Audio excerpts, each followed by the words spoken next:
Welcome to the EO Wonder Podcast. I'm your host, Kalika Yap. I'm so excited to welcome back a guest that I had a pleasure of interviewing a few years back, Rob Dube. Rob is a co-author of Shine, How Looking Inward is the Key to Unlocking True Entrepreneurial Freedom. It's also written with Gino Wickman. He's the co-CEO of ImageOne, a company that he co-founded in 1991 with his best friend, Joel Perlman.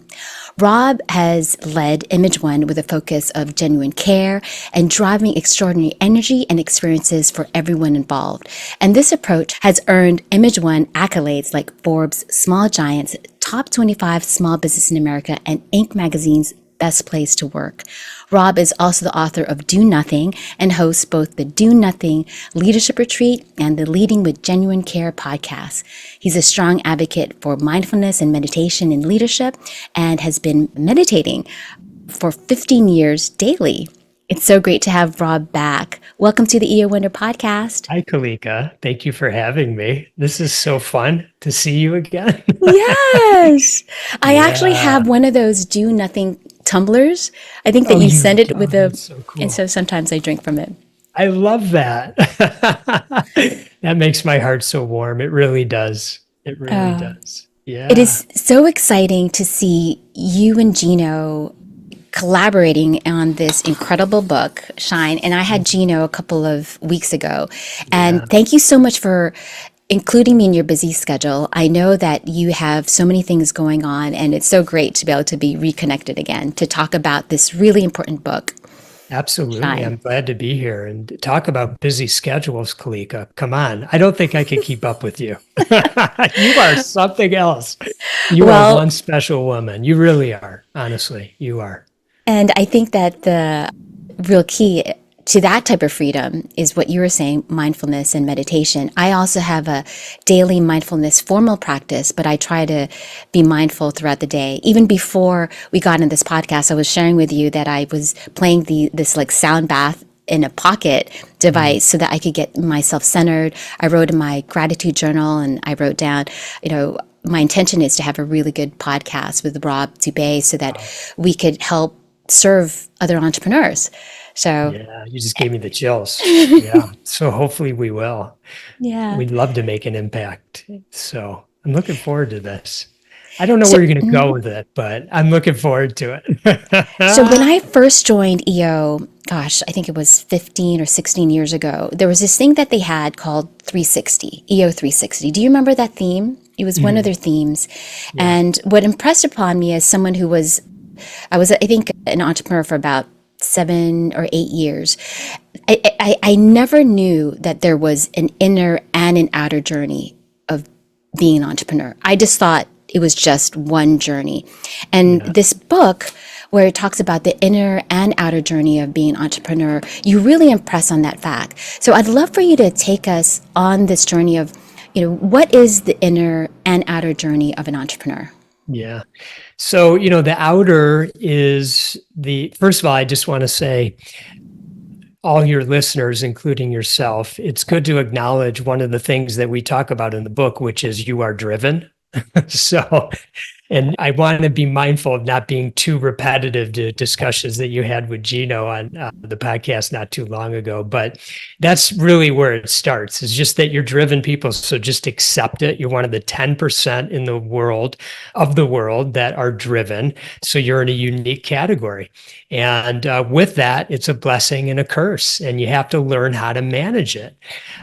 And so from an outer world perspective, you might imagine many of our listeners, we get into this entrepreneurial journey for some reason. We'll talk about that in a second, inner, but we're climbing a mountain of sorts. We believe we are, and we are trying with our superhuman stamina to get to the top of that mountain and somehow show the world, show ourselves that we're capable of being what we believe to be successful. And oftentimes that shows up in the ways of worldly goods, accolades, feedback from our family members, our friends, things of that nature. But oftentimes when we get to where we think we wanted to go, we notice that we're still somehow somewhat empty. And it's kind of confusing. Why am I still empty? I built this great company. I have these great people.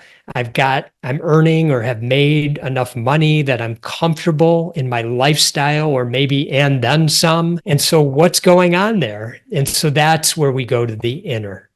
And the inner, I like to start kind of like, why did you become an entrepreneur? What's up with that? What are the roots of that story for you and what's really going on? Because many of us decided to take a leap and just start something, like myself out of college. I can't even understand how I even decided on that kind of business. Other people have entrepreneurial roots in their families, so they kind of start their own business with that foundation in place. Some people take over a business from a family. Some people buy a business because, that's the way they see themselves going. And so what are the reasons for doing that? Are you potentially, I'm just going to use some ideas, like, are you unemployable for some reason? I think most entrepreneurs are. Why? Why are you unemployable? Why can't you follow the rules or whatever it is, within an organization? Why do you need control? Why do you need to be the person? And these aren't bad things, actually. They're really good things, but it's understanding the roots of where that all came from. And I'll just kind of wrap this up by saying, Gino and I always like to reference Justin Breen, who's a friend of ours. And he wrote this article where he said that he never met an entrepreneur who hasn't experienced at least one of these four things: bankruptcy or potential bankruptcy, heightened levels of anxiety, depression, or traumatic experiences as a child or young adult. And then we added a fifth, which is addiction. And the number one addiction for entrepreneurs oftentimes is work. So when we have these things going on, that's inner world stuff. And we want to begin to go inside and understand what's happening there and why it's happening. And then I'm going a little deep here, start to learn how to release it, or as we say, shed layers. So that was a lot, and I'll kind of send it back to you, and I'll riff off of you there, Kalika. So when you were selling blow pops from your locker, what were you, right? I think you were probably driven not by fear, probably from joy. That's a good question, actually. Because you started your entrepreneurial journey early. Yeah, I did. I did it in 8th grade. My best friend and I started selling blow pop lollipops out of our locker. And I always think like the EO community gets that, because every time I say it, someone shakes their head like you are, and they're like, oh, I was selling this and I was doing the same thing, so totally get it. For me, I think it was, as I've done a lot of inner work, I was in a very challenging and traumatic situation growing up. And I wanted to be what I used to call, I just want to be an adult. I just want to get out on my own. I needed to get away from what was happening. And I saw my ability to make money as an ability to do that as soon as possible. Now, I didn't know that in 9th grade. I didn't know what was actually happening there. But as I look back on, some of what experiences I've had, I believe that was part of what the case was. It gave me the ability to have what I perceived as more control in my life. And so as I started a business coming out of college with that same best friend, I believed that I would have more control. God, was I wrong? I mean, building a business couldn't be harder. I mean, it's the hardest thing. So you think you have control, but you really don't. And so, but yeah, anyway, so that's kind of what comes to mind for me around that, my inner reason for selling those blow pops early on. So that decision was made out of fear. I think so. I think it Yeah. was. Yeah, I think it was. I was scared to death. Yeah. Yeah. Talk a little bit more about that, because I think that's a second truth that entrepreneurs need to understand is decisions are made out of love or fear. Yeah, yeah. So we call them discoveries. So the first discovery is I have driven. The second discovery is decisions are made out of love or fear. Another way of saying it is love comes from your heart and fear comes from your ego. Ego's not a bad thing. Your ego's just simply trying to protect you. And so it has you sort of wrapped up in this cocoon of sorts, or maybe you're walking around with a suit of armor. Or another way of saying it is you are a beautiful masterpiece stuck in a block of marble. And so what we want to do to make decisions from love, from our heart, not from fear, our ego, is we want to start chipping away at that block of marble to reveal the beautiful masterpiece that you really are. So let's circle it around to business circumstances. So you might imagine that you have an amazing salesperson on your team, but he or she is just like the most disruptive person in your culture, does not follow process, does not meet your core values, maybe a couple, but not most of them, but they are a rainmaker. And so you keep them on. Why? Because it's scary to think like, where are we going to get our rainmaker? And so you don't make a change. And so the culture suffers as a result, which means you also suffer. People within your organization believe that you truly don't believe in your core values and that there are double standards at play, all because you're making that decision from fear. And you're afraid to fail. You're afraid your company is going to go downhill because your best salesperson is going to leave, maybe even go to a competitor. Coming from love is to understand what's really going on and then dealing with that head on and trying to work through it with your salesperson, doing it in an appropriate way that's human. And if that salesperson doesn't meet the values and the standards of what your company is all about, knowing that you and your team will rally and maybe go through a bumpy road, but you'll be through it and better on the other side of it. And that's coming from your heart. Those are hard decisions. Decisions from your heart aren't always easy, but they are the truth of what you really need to do.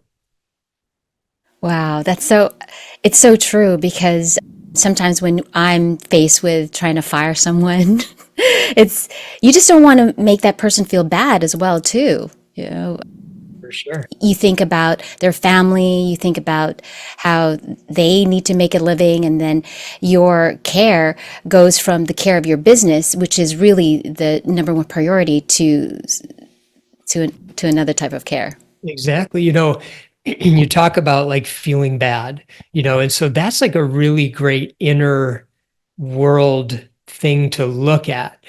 First of all, like I'll use myself as an example. I really don't love managing people for the exact reason that you're saying. I'm not saying you don't enjoy holding people accountable, but I don't. And I always feel bad about everything. And so I realize like I'm not actually a very good manager. And I do some things well because I care about people, but in terms of their performance, I'm kind of easygoing about stuff. So I had to get myself out of that. But when we feel bad, let's just use the word guilt, a little guilty for a second. If you can think about yourself as a ball of energy, and when you're at your best and you're coming from love, you're vibrating very high. Okay. People feel that from you. You feel like an energy transmission from each other. But when you feel guilt, you're vibrating at a very low level. And people also feel that from you. And as a leader, as an entrepreneur, you want to be very aware of, kind of how you're showing up. Are you vibrating high? Are you vibrating low? Just to use those words, find the words that work best for you.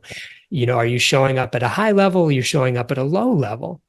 And so with that person who isn't being held or who isn't doing well, and we have to make this very challenging discussion and we feel decision and we feel guilty about it, we can do this in a very humane way. And somehow I feel like that's what you always do. It's like a no-brainer. I don't even have to ask you about that. We do something at my company, ImageOne, which I don't run anymore. but we have a CEO who does, which is called a mindful transition. And this is where we have a heart-to-heart discussion with the team member. And then we put into place something that serves the team member well, so they always have a really, really soft landing, and serves the company well. So the company isn't kind of left high and dry either with a bunch of work and things of that nature. And every scenario is different, but you can come from your heart on it. Yeah, it might cost you a few bucks, but in the long term, it's really worth it. And it says a lot to the other team members about the kind of person you are and the kind of culture that you're creating in your organization. That is so beautiful. I think I'm going to use that.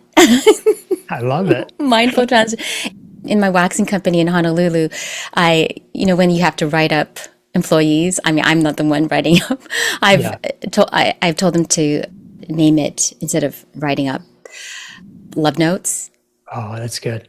Just so that they can realize that this is really coming out of aloha. It's really coming out of love, that we really want you to stay, and this is how you can continue to stay here. So coach up and then coach out. I think that's what I've heard before. I'm going to use that. I love that. I'm going to pass that on to the team at ImageOne.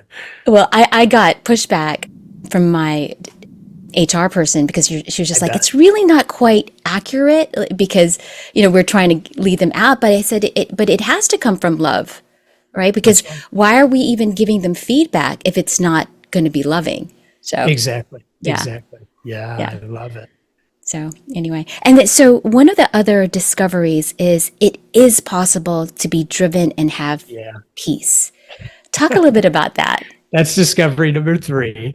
And, so for us entrepreneurs who are so driven, we're so worried that if we bring peace into our life, and a lot of this is kind of subconscious, that we're going to lose this edge that we have, this drive, this superpower that we have. So it's like we just never stop with the intensity, and or the drama. Like it's really doesn't. It's just the client made a mistake, and doesn't have to be that big of a deal. Yeah, totally. So the idea here is how looking inward is the key to unlocking your true entrepreneurial freedom, because you can keep that drive, have peace. I gotta believe everyone listening wants peace, whatever that means to them. And so just know that your drive actually will increase. And let me explain why.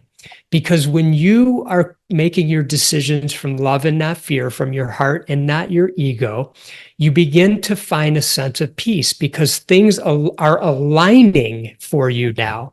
And that creates peace of mind.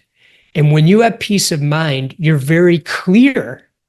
And when you're really clear, you just keep making better decisions. And when you make better decisions, you get wherever it is you think you want to go faster.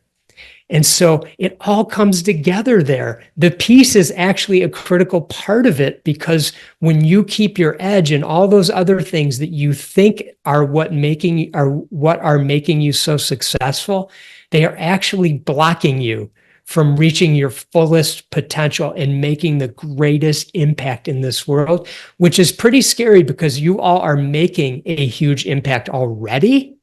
So just think about that for a second. It might actually scare you that you can actually reach a fuller potential than where you are today. It's pretty amazing. And there's always seems to be an opportunity for refueling, or regeneration, because it is, and I do also believe that whenever we are doing entrepreneur work, it's not like we're saying the work is not going to be there. The work will always be there, but it will be more with a sense of ease rather than with a sense of struggle. Yeah. Right? Because you can work with struggle, but you can work also in ease, right? Someone who's working on a beautiful sculpture, I mean, they're sweating, they're working on it. Yes. Still, but inspired, right? Still working hard. So that is what we call float. And yes, so Gino masterfully made a word one day, and I was like, that's amazing. It's spelled FLOWT.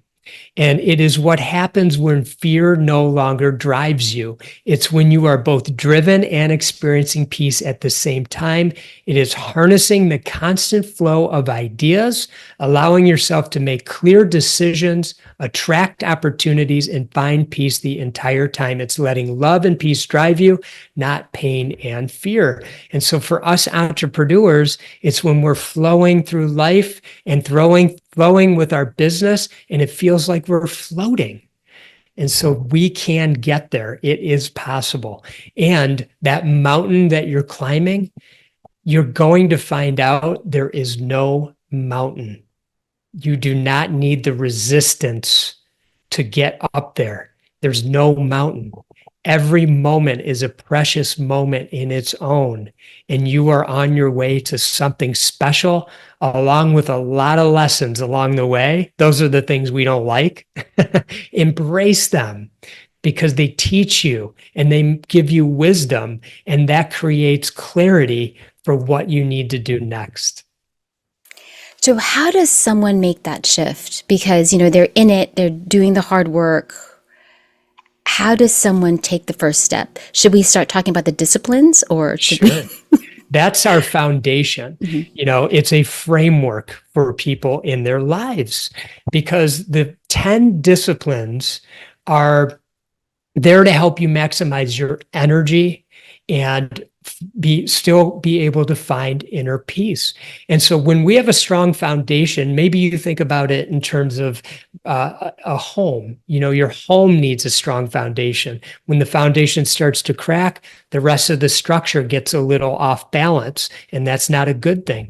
We need that in our lives.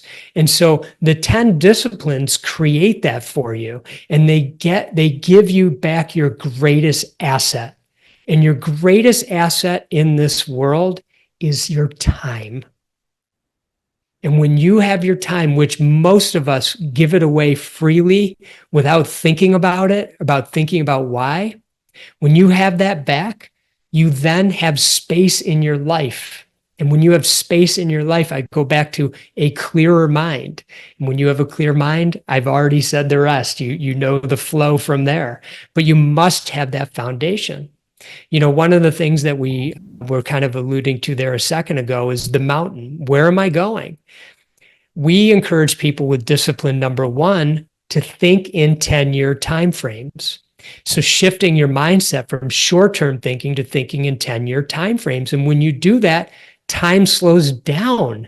You don't have to rush anymore. For all of you quick starts out there that feel like you're running out of time, you're not. You have plenty of time. And 10-year thinking isn't really about goal setting. It's really about imagining what you see your life to be like in 10 years. So for example, if you want to have a loving relationship with somebody really important to you, like your spouse or a parent or kids, how you treat them today is going to make a difference 10 years from now. So what 10-year thinking does is it brings you to the present moment, because we want you in the present moment. We don't want you working, and you're going to relate to this for sure. We don't want you thinking about the past, working in the past, ruminating about the past. And we don't want you thinking about trying to be in the future and trying to control the future, because the future is not here yet. And so all you can do is work within the present moment. And when you have that 10-year thinking mindset, it becomes very clear. We have an assessment on our website. It's called the True Self-Assessment. We've had 3,000 people take that assessment, entrepreneurs, leaders. 76% of them do not think in 10-year timeframes. Imagine how we could shift the world as entrepreneurs and make a greater impact if we slowed ourselves down with our 10-year thinking and knowing that we will create what we see in our mind's eye if we shift our mindset from that short-term thinking to that thinking in 10-year timeframes. So that's just the beginning of that foundation. Because it's true, because if you don't know where you're going to go, right? Even though it's not up a mountain. That's right. Right. It's still so valuable for me. I like to say that I accelerate time. So I try to imagine myself like, okay, let's say I'm 99 and it's my birthday, and who do I have around me? What am I like? Can I walk? Have you read that book by Peter Attia about outlive? Like, Yes. there are so many things that as a centenarian, like we can't do. We can't, get up from the floor. We can't get out of bed. Those are a typical 100-year-old. But what do we want to be like? And so Right. if we want to be able to get out of bed, get up from the floor, learn which vitamins we should be taking, right? Your mind. What You could we got be it. doing today? You For me, got I'm it. 54 years old. Like what can I do today to ensure that my memory is still there, right? My body is still healthy, right? Okay, so first of all, I'm not just saying that, but you look amazing for your age. You and I are the same age, and you are like 54. Are you kidding me? That's amazing. But you're so right. And so But I'm Asian. you, yeah. Fair enough, but you still look amazing. I'm sorry. I don't care about all that gene stuff. You look amazing. But what I mean, obviously in EO, the age span runs the gamut, but being the same age as you, I can relate. And it really does, you want to pause, whether you're 35 or 54 like us, and you really want to pause and say, okay, I want to be really fit. Should I indulge in that pint of ice cream or Right. whatever? Is that really what I want to be when I'm 45, or where you and I want to be when we're 64, 65 years old? So, it just brings you back to the present moment. And it's a little bit of a mind exercise for ourselves, and making sure if we truly want to be able to get off the floor when we're 100, then we can treat our bodies like a temple, as we've all learned and heard so often. Yeah, that is so, so key. And I am so glad that you also feel the same way too, as a driven entrepreneur, that you also want to be healthy and make the Of right course. choices today.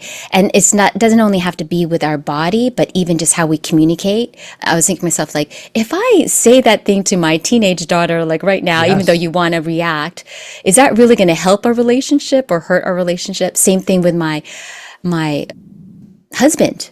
Like you have Emily, right? You have your Yes. your kids, William and Francis, right? Like how you're communicating with them. Do you still want a relationship with them? Because I know so many entrepreneurs who don't have relationships with their parents, with their Let's go deeper into this, listeners. because I love what you're bringing up right now. Okay, so it's not even just about what you say to them, it's about the energy that you show up with them.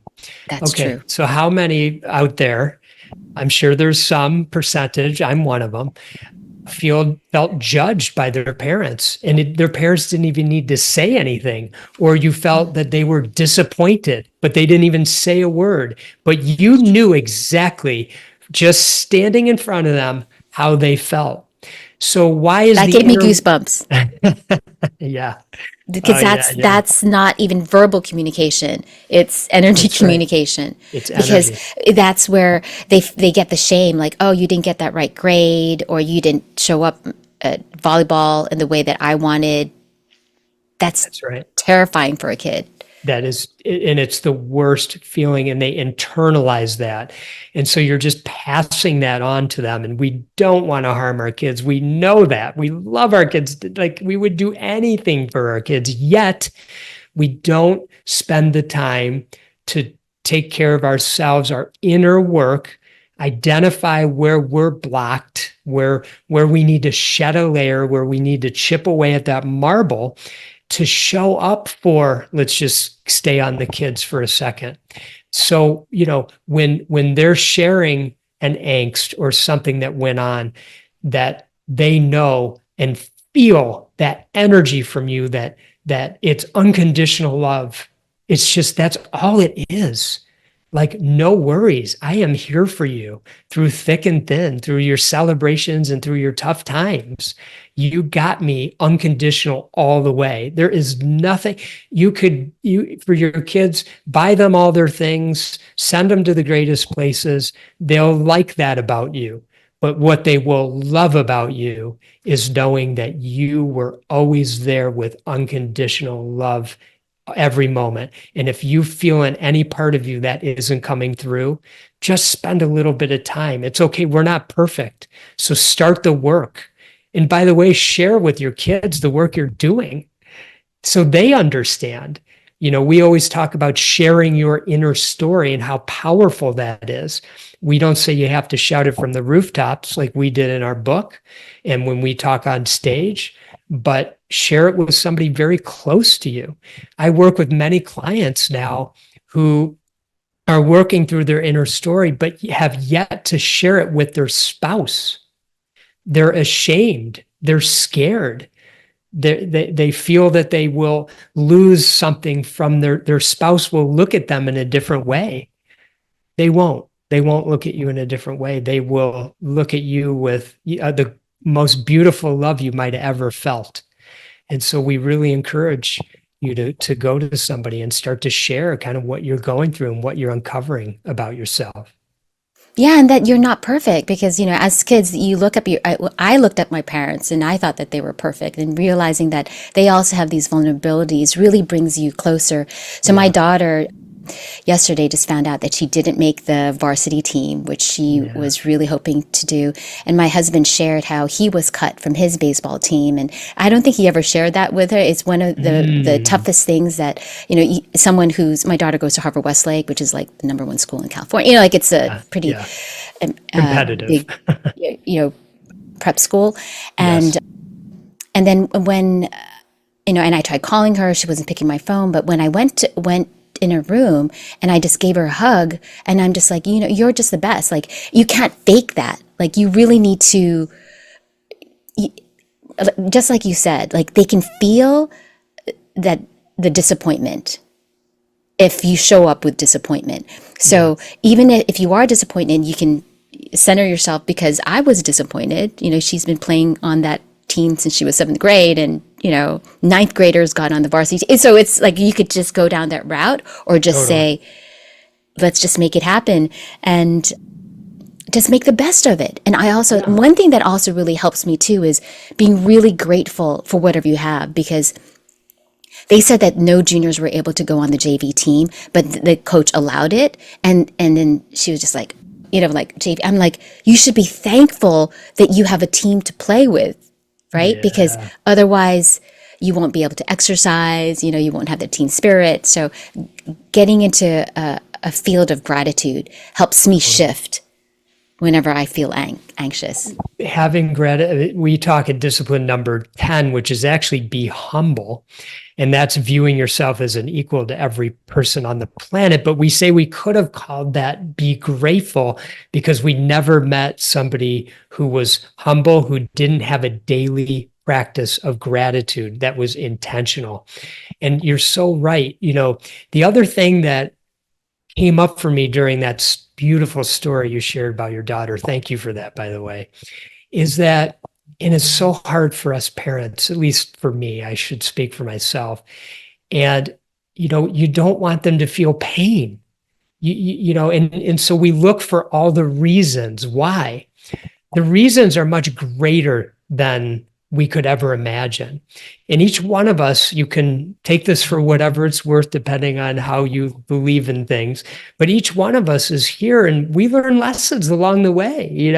We have our ups and we have our downs, and they're all here to give us some sense of wisdom, something to bring forward.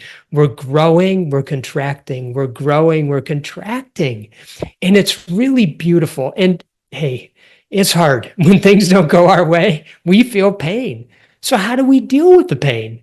That's what it's all about. What's in our toolbox? So Kalika, you're a meditator. That's a tool in your toolbox. You talk about, before you spoke with your daughter, how you got yourself grounded. Oh, what a gift to be able to bring to her. And if she knows you do that at some point in her life, she'll start using that skill if she doesn't already. And so these are the kinds of things that we can do. One of our disciplines is discipline number 4, be still. And that's where we say sit in silence for 30 minutes every day. And so that's a way to ground yourself, to come to the present moment, to hopefully, find a moment within that 30 minutes where your mind feels a little bit calmer. Doesn't always happen. You and I both know as regular meditators, it's not always the way it goes. Some people have a really hard time meditating. So journaling, we recommend. Some people very faith-based. So prayer is another way you could do it. Sitting in contemplation is another thing you could do. So you find your thing, but do find that time, that 30 minutes to settle your central nervous system and really ground yourself. Because it will allow you to do what Kalika did, which is when someone close to her that she loves so deeply was having a difficult time, Kalika could real time ground herself. She didn't have to go away for 30 minutes and, you can start bringing this practice into your regular everyday life, and within moments, get yourself in the right mindset and your energy, more importantly, like Kalika and I were talking about before, your energy in the right place. So that person, like your daughter, feels that unconditional love just so deeply, and that just, it's not going to always make the person feel good in that moment. Sometimes it will, but it does transmit. And over time, they themselves will be able to work through these challenges better because they always felt that from you. It is such an important tool. And I don't know if I shared with you like how I got into the formal practice of meditation. It was I actually wanted from to ask EO. you, so I'm so glad you're going to tell me. Yeah, please The, do. the Entrepreneur's Master's program had this, they were reading the book called The One Thing. Do you remember that book that was really Yeah. famous? Like everyone was Yeah. reading it. Yeah. And so they had challenged all the 67 entrepreneurs, or it came from all over the world at MIT, and said, what is going to be your one thing? And so for me, as a driven entrepreneur, I'm thinking like, if the science and the research is correct about meditation, about mindfulness, and it would lead to a domino effect of everything else, I'm going to choose mindfulness as my one thing that I was going to do in 2016. And then, of course, as a driven entrepreneur, now I think I probably have like 4,000 hours of like meditation, and I've done silent retreats just like you do, tracking it. But in the very beginning, because this is what I get from all the entrepreneurs I talk to, is like, I can't meditate. And like for the first 6 months, I'm just like, what is this meditation thing? I have no idea. And I just stuck with it, and it made all the difference. How about you? How did you get into meditation? So, I just had a great deal of anxiety, and I was just looking for something. And in 2004, I think around about that time, there was a Time magazine cover that had a woman meditating on the front, and it said something about meditation, or I can't even remember. And I just read the article and it pinged me. So like you, the science, the this, the that, and, I had to get all my analytical brain, worked out. So it made sense. And then I started a practice, and I seemed to be noticing some shifts very slowly, but did notice. And now, so that was since 2005, where I really started meditating daily and doing the silent retreats like you mentioned. So, do people have to go to that level? I think everybody, gets to decide for themselves. We're all our own unique beings. So, but what I'm curious for you along the way, and then I'll answer too if you want me to, but I don't have to, is what are some of the things that you learned that weren't what you thought it was, now that you've been doing it for almost since 2016. So that's almost 10 years now. So, we go into it thinking something, but then as 6 months went by and then 12, et cetera, you're like, oh, I kind of understand now what this is all about. That mindfulness is really a practice for your whole life. So the formal practice helps you with that tool, but trying to be aware. And so I'll do little things like when I feel like I I need to wake up, I'll like wiggle my toe, all the tools that you learn, like just wiggle your toes, like just wake up, like Yeah. Yeah. wake up, like, and then like you're in the middle of something and you realize you're getting anxious, or, there were two people fighting, lots of people fighting on the road here in Los Angeles. And then, just like calm yourself down so that you can be in the present. Like my intention, and it's fast. My intention is to get home safely. So calm down, like you see someone, literally it happened on Sunset Boulevard. There was this guy, they got out of the car and they're yelling at each other. I'm here with my daughter and thinking, anxious, right? Calm down. I've got a call at 3 p.m. I'm like, just calm yourself down, right? Yeah. And so you're in and out of it. And it's just these moments of awakening and remembering. How about you? Yeah. That's so good because, I don't know your bodily response to it, but as you're telling the story, I hate being late.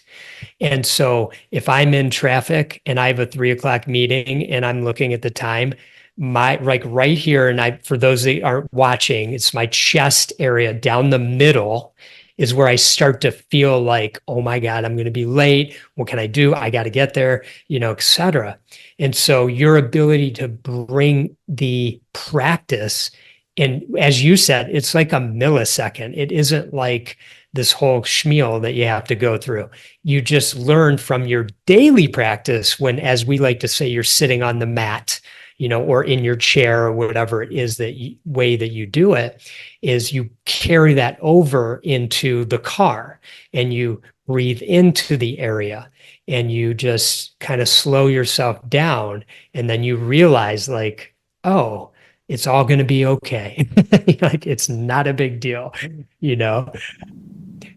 Another thing that I like to share with people that I learned, especially driven entrepreneurs who always say, this is very difficult for me. It's hard sitting, and our bodies are sending us a message before we go do this. And what our bodies are sending us, our energy is sending us is, this is going to be painful right now in more ways than one. Because when you sit down after a couple of minutes, everything that you don't want to address is going to come flooding into your head, and you don't want to deal with it. You want to go be busy. So you figure out a way. I have emails to answer. I got to make one more phone call. I got to go, do this. I got to go do that. And so what we do, not just entrepreneurs, but we all just keep ourselves really busy, which is really easy to do these days. And so, there's a great saying, I know you've heard it, from Anne Lamott, and she says, my mind is like a bad neighborhood. I try to never go there alone. And I love that because that's what you're about to do. And I can't tell you, I've been meditating for over 20 years now, about 20 years now. And I have my days where it's just been a whirlwind. In my evening meditation, I'm just like, I don't feel like sitting right now, because this whole day and all of these challenges that came up, it's just going to come flooding into my mind. And so, but I've learned the payoff is there, because you let it come up and you let it go to the best. And sometimes you hang on to it. Sometimes I hang on to it and I play it out and I'm ruminating about it until I realize this is exactly what's going on. Just do your best to let it go. It's okay if you can't, but just do your best. And all of a sudden, things start to settle a little, sometimes a lot, but I don't want to create high expectations. So just a little, just enough that your mind starts to feel a bit clearer. Your body starts to settle down a bit, and you feel better after 20 minutes or however long it is that you were able to sit there and commit to, which I should say, because able is different than what you commit to. So these are some of my experiences, and I hope it translates to others that are having challenges, just getting there and sitting for any period of time. Just sit with it. I know it's hard, but it's very valuable the more that you do with it and do it and stick with it. Yeah, the realizations that you get is one, like I just felt constantly numb. Like I didn't know that what my body actually felt like. I remember my first meditation teacher asked me, "What does it feel like to be angry?" And I'm like, "Oh, I never get angry." Like that was my So good. stupid. Oh, I never get angry. Oh, now I know what it feels like to be angry, right? You can feel the blood rushing, and then that awareness, it clues your body clues you in even before your mind. So then you can, for me, like I'll just put my hand on my heart, just Mm, that recognize. I love Tara Brach's Rain. yeah. Recognize, accept, investigate, nurture, and so it goes there, and you start becoming like you start here like just like Yes. you're talking about your chest. you, Mhm. you you settle yourself down. So Yeah. There's a wonderful book if people are interested in the body. There's a book called The Body Keeps the Score. And you know what? Okay, I figured you would. And so, one of the things when you're sitting in meditation that you can start to notice is when your mind is going, you can start to just bring your awareness to your body. So, where am I feeling this in my body? And you can bring attention to that area. So Kalika and I mentioned our chests in our examples, but it might be your neck, it could be tension in your shoulders, it could be your gut, etc. Usually it's in the torso area. And then you can bring your attention and your breath into that area and just keep that focus, bringing your breath to that area, releasing your breath, etc., until the sensation in your body releases. And that is one way to work through some of the maybe angst that you're feeling in your mind because your body is having a reaction to it. And that book really explains that well if you need explaining around it,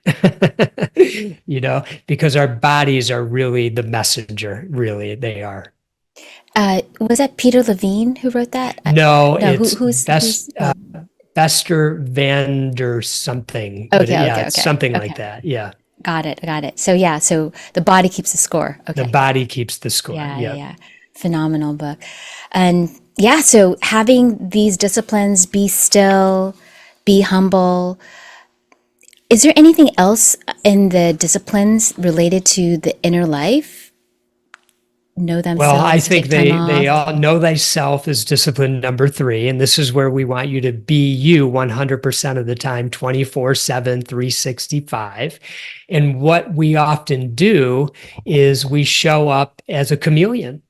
And I've even had clients say to me as they get into this work, I'm really proud that I'm a chameleon. I mean, I can go anywhere and fit in any way. I just adjust myself.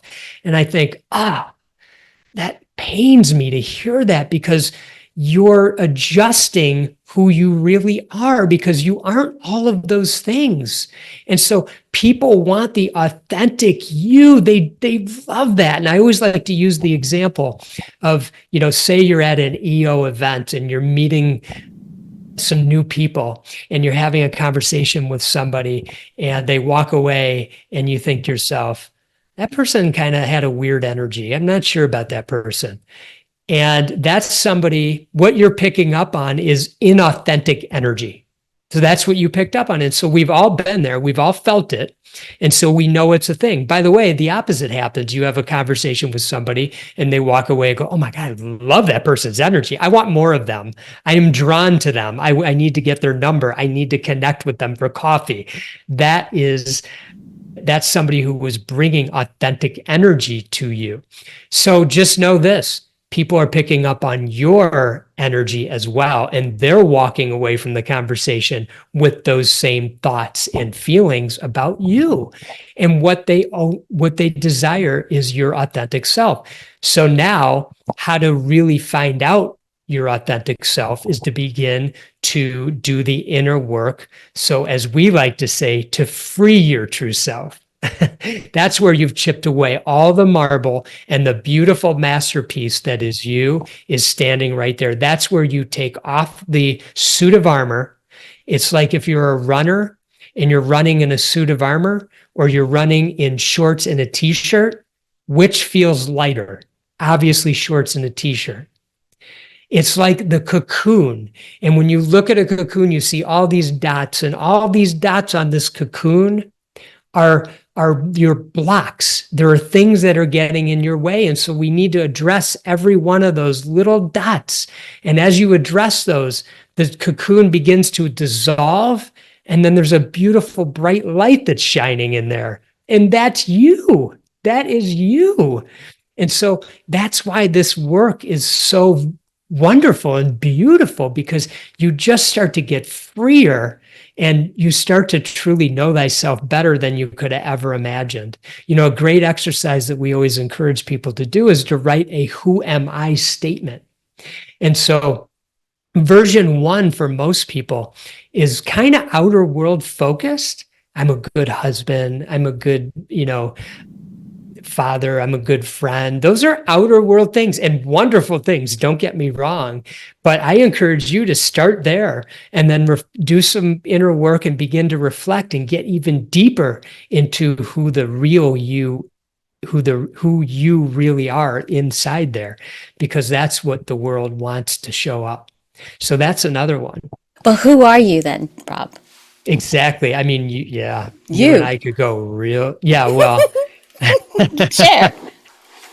Okay. Do you want me to answer Yes, that? Yeah, I do. So here we go. I am everything and I am nothing. Okay. So to me, it's all connected. And so I'm everything and I'm nothing all at the same time. I'm just a ball of energy making my way through this life and trying to do the best that analytically I can do. But I'm so much more than what's in this head, and I'm so much more than this body. This is just what I'm using right now. So whatever that's worth. You got to write another book. My friend Annika Harris wrote this book called Consciousness. And there you go. I actually helped with her initial draft because she really had to talk to someone who was like a lay person who didn't know anything about consciousness. And it was such a phenomenal book. Like, we are that awareness from that awareness, That's like right. we are that sky that is holding everything. Mm-hmm. And I love how Sam Harris, that the neuroscientist, meditator, founder of the Waking Up app, talks about how when sounds come, they just come. It's not like and then so how do you explain that? Like, we really are this awareness. That's right. That's right. Yeah. So sounds, sensations, feelings, tastes, all these things. What is that? And so some might say, we have our monkey mind analytical brains.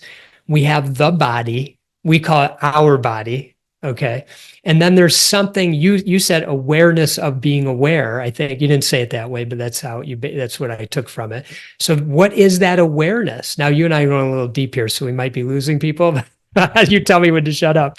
But there's that consciousness that you're talking about, So now back to be still with our meditation practice. As you continue as a practitioner, you begin to notice.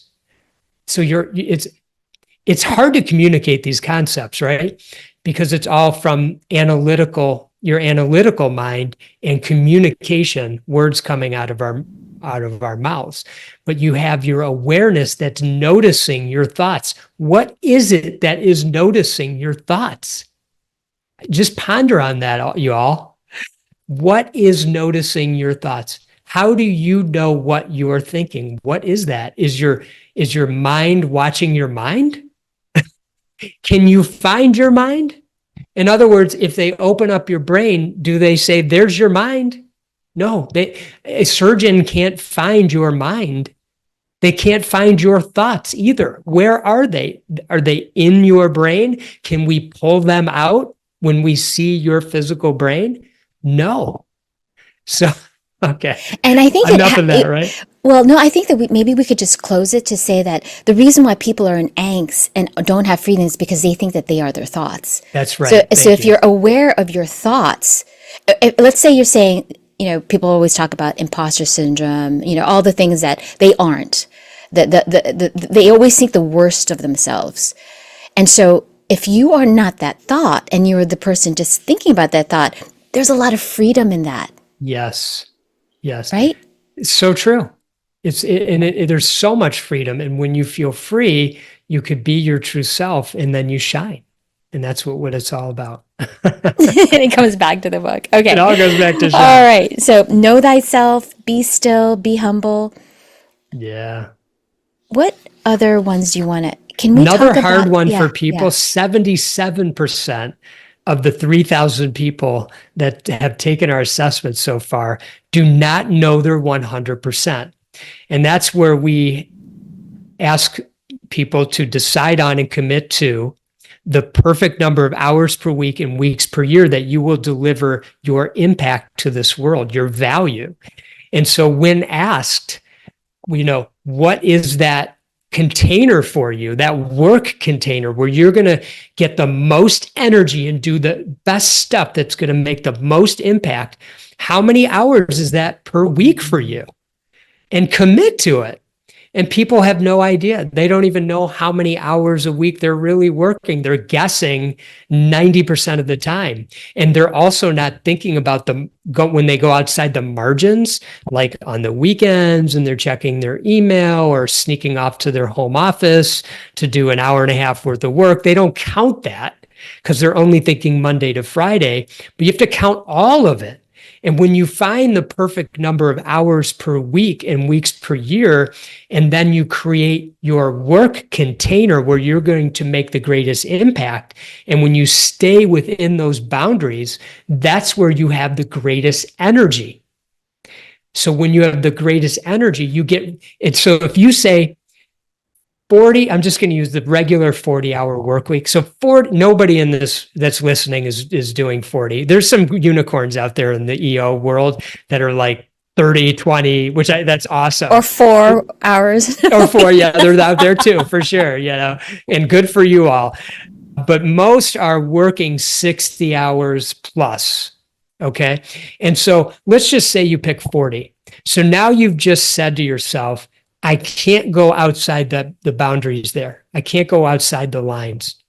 So now I have to start making choices because a lot of the stuff, those extra 20 hours, I can't do some of that stuff. So I have to just make some hard choices right now.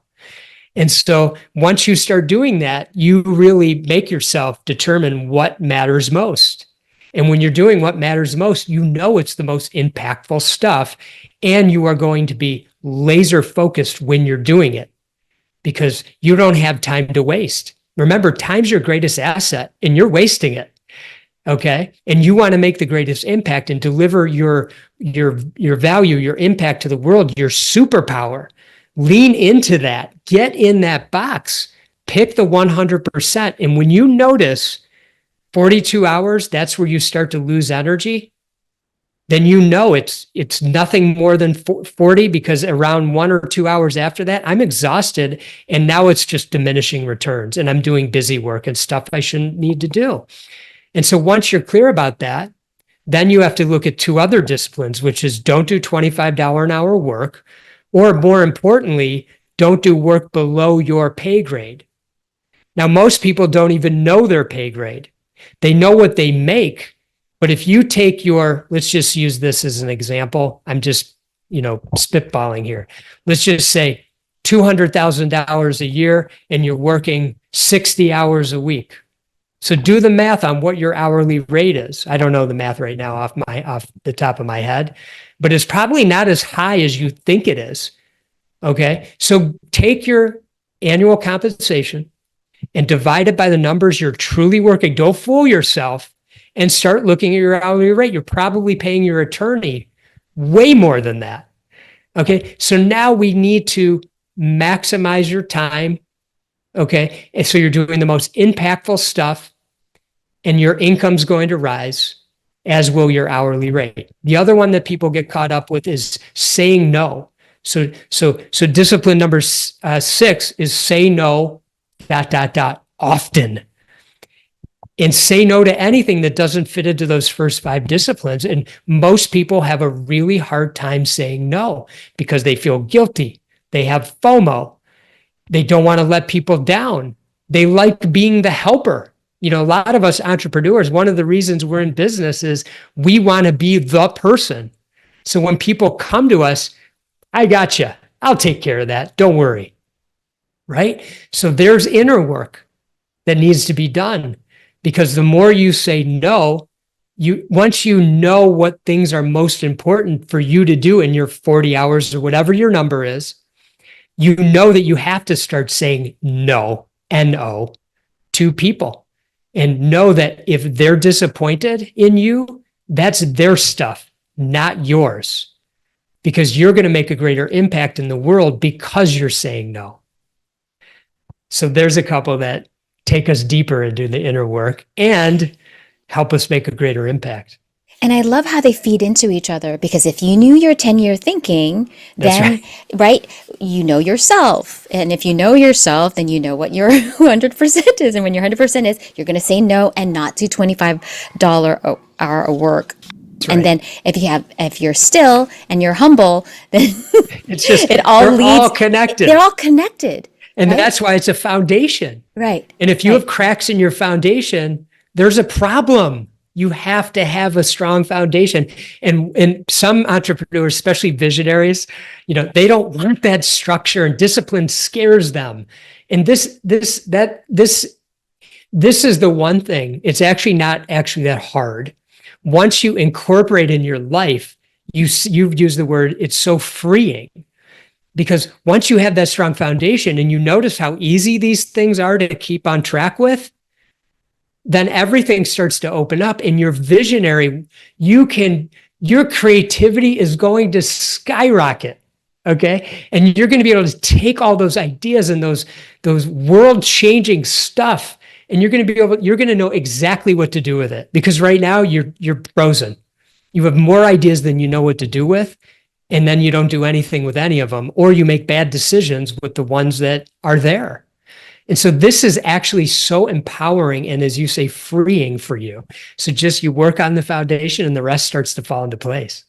And in the beginning, it's always going to be hard. Like for me, it's so much easier for me to say no because it just doesn't align with my core values. They're like, That's right. Do you want to speak for this adult entertainment? No. Right. Like it's just, do you want to speak for women entrepreneurs and kids? Yes. Like it becomes easy. And then also people will stop asking you because they know that that's just not what your thing is, right? You got it. Right? Got it. It's easier. And I love that example because you might have a speaking offer that pays really well. Right. And so now you have a decision, fear/ego, love/heart. Ego might say, I really want that money. That would be great. Heart says, that doesn't align. I'm not doing that. And when you say no, you open up space, and that space brings you the right kinds of opportunities. And you just need to trust in that. Yeah. And then you don't feel guilty or you don't feel guilty. Bad. It's so clear. Or bad. That's right. It's all about your energy. So at the end of podcasts, I've been doing this new thing. Like I got these cards from Intelligent Change. Oh, very cool. Called Let's Get Closer. In EO, they used to have this thing called the Ungame. Yeah. So I was wondering if you'd be open to answering a couple of questions. So I'm going to show these, and then you just basically tell me which card. Stop right now. Okay. All right. And the question is, what is your favorite simple pleasure? Oh, well, I love to just take a nice walk, and I love hiking. So that's a very simple pleasure for me. And so, that is my favorite. There's something called forest bathing. And it's where are you familiar with it? Yeah, I've never done it though. Yeah. I want to do it in Hawaii. You just go in the forest and you just let the trees, you just come super aware of all the trees and just bask in all their energy, because these are living things that have been around for decades, oftentimes, depending on where you live. But if you're in the forest, it's pretty certain that there are some pretty older trees that have seen and been through much more than you. They've had ups and downs. They've lost branches and they've grown. And so it's just an immersive thing that you can go and do. And it's a simple pleasure. I was in Japan recently, and we went through this bamboo forest. And I just remember, sometimes I say hello to the plants because, they actually are aware of that you're there. I know they are. Yeah. They All right. so are. Here's I'm going to another get one. another one. Yeah. Okay. Stop now. Okay. Describe the most magical moment you have experienced in your life so far. Wow. I got chills with this one. Well, certainly when my kids were born, that's an out of body experience. I don't think anything could beat that. Seeing a human, come out of another person that you had something to do with, the two of you. And I'm sure like many, you're just crying. You don't even realize it. It's magical, and it really, the magic of this life gets so apparent in that moment. I will say that on some of my retreats, I've had some magical moments where there was just a peace that is indescribable, quite frankly. And I don't know how better to say it because I just don't have the words for it. So those are two that come to mind. Thank you so much for being part of our podcast. You're so wonderful to be able to talk to you again. And the first time we talked about doing nothing, and now you're talking about shining. Yes. Thank you, Kalika. I was just so honored when you contacted to get back together and do this. So first, thank you for that. And thank you for your energy and just such a beautiful energy that exudes through these Zoom waves and for allowing this conversation to just take so many paths organically. I mean, I just really appreciate it because it's just what it's all about. Yeah, I had a whole list of 12 questions to ask you, and this is where life goes. This is where it went. And how can people get in contact with you? Or you talked about the assessment and the book. Best place is the 10disciplines.com, TEN, so you can spell it out or you can use the number, the10disciplines.com. Thank you so much. And everyone take the Kalika. assessment, go to the 10disciplines.com website. And I hope to speak to you again when you come up with that book on being everything. You got it. Thank you. Thank you.